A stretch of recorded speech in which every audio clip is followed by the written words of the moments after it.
Good morning. हम लोग पढ़ रहे थे क्या, पार्ट 8 जीवन को संपूर्ण जिया। ठीक है, अच्छा, इसमें हम लोग आगे पढ़ेंगे। ठुकराया स्वार्थ को जिसने दिलों में उसने वास किया है। मैंने ठुकराया स्वार्थ, है ना। स्वार्थ मतलब क्या हो गया, अपना ही। स्वार्थ मतलब अपना ही। देखिए, ठुकराया स्वार्थ को जिसने दिलों में उसने वास किया, मैंने जिसने भी जो स्वार्थ, जो अपने स्वार्थ को मैंने भुला दिया, यानी ठुकरा दिया, मैंने खत्म कर दिया। क्या जाएगा, जो स्वार्थ, जो निस्वार्थ भाव से किसी का मदद करता है ना, उसको क्या होता है, उससे लोग अपने क्या होता है, उसके लोग क्या करते हैं, प्रशंसा करते हैं, उसके दिलों में वो व्यक्ति क्या करते हैं, वास करते हैं। ठीक है, इसीलिए जिसने भी जो स्वार्थ, जो स्वार्थ को अपने ठुकरा दिया, है ना, मैंने स्वार्थ के बिना, मैंने निस्वार्थ भाव से दूसरों की मदद करना, है ना, दूसरों के परोपकार के लिए, है ना, सजग रहना, है ना, वैसे ही व्यक्ति क्या होते हैं, दूसरों के दिलों में क्या करते हैं, वास करते हैं, और लोग उसकी क्या करते हैं, प्रशंसा करते हैं।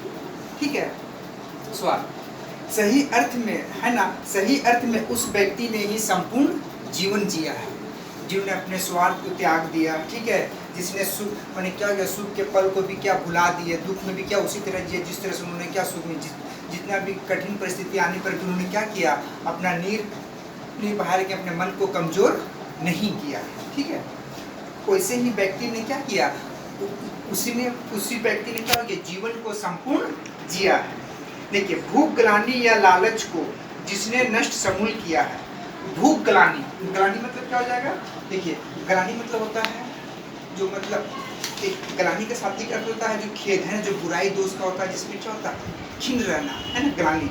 जिसने भूख ग्लानि या लालच, भूख ग्लानि जिसने लालच को समूल नष्ट किया, जो उनके जो अशिष्ट जो आदतें होते हैं, इन सबको क्या किए, जिसने इस मतलब चीज़ों को नष्ट किया, भूख ग्लानि, लालच, लोभ, मद, मोह, माया, है ना, इसे क्या हो जाए, जो नष्ट किया, है ना, वही व्यक्ति क्या होते हैं, वही व्यक्ति होते हैं जीवन को संपूर्ण जीते हैं, है ना, वो क्या प्रसन्नचित होते हैं। ठीक है, अच्छा, बैठा नहीं जो भाग भरोसे कर्म नित साकार किया, जिसने, है ना, जिसने बैठा नहीं जो भाग भरोसे, जिसने क्या होता है, जो अपने भाग के भरोसे नहीं बैठा, है ना, और अपने कर्म पे विश्वास करते हुए अपने कर्म मैंने करते रहे, वैसे ही व्यक्ति क्या हो गया, संपूर्ण जिया, है ना।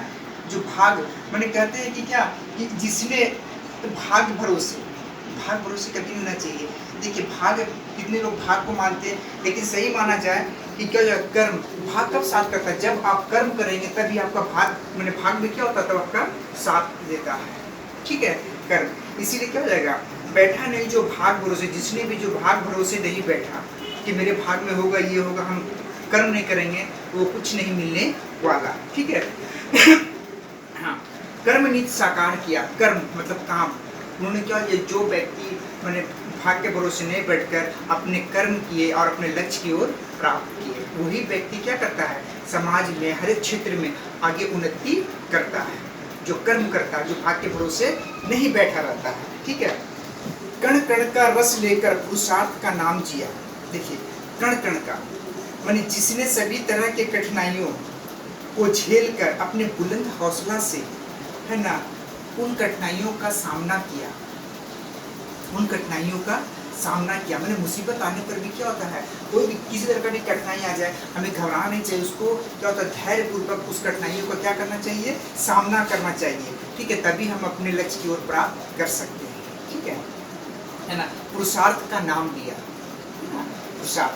देखिए, जैसे पुरुषार्थ में क्या होगा, पराक्रम, ताकत। ठीक है, पुरुषार्थ। छोड़ निराशा थामी आशा, छोड़ निराशा थामी, हाँ, आशा, लक्ष्य कठिन भी विजय किया है। देखिए,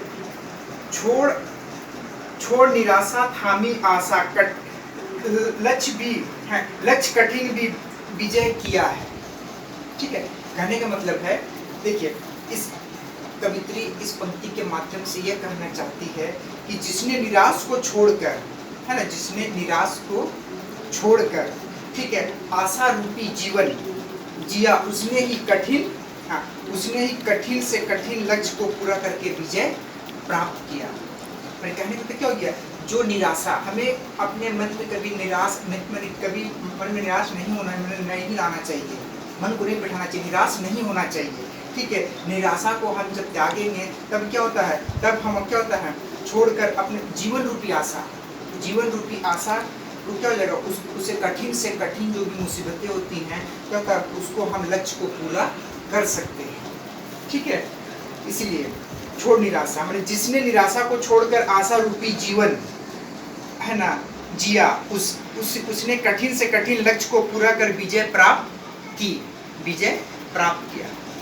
माने किसी तरह का भी मुसीबत आ जाए, हमें क्या होता है, निराश नहीं होना चाहिए, है ना। उसके लिए हमें क्या करना चाहिए, अपने लक्ष्य की ओर अग्रसर होकर उसका माने क्या हो जाएगा, जो कठिन से कठिन मुसीबतों है उसका सामना करते हुए हमें आगे बढ़ना चाहिए। और एक समय ऐसा आएगा कि हमारे लक्ष्य क्या हो जाएगा, हम लक्ष्य की ओर आसानी से पहुंच सकते हैं।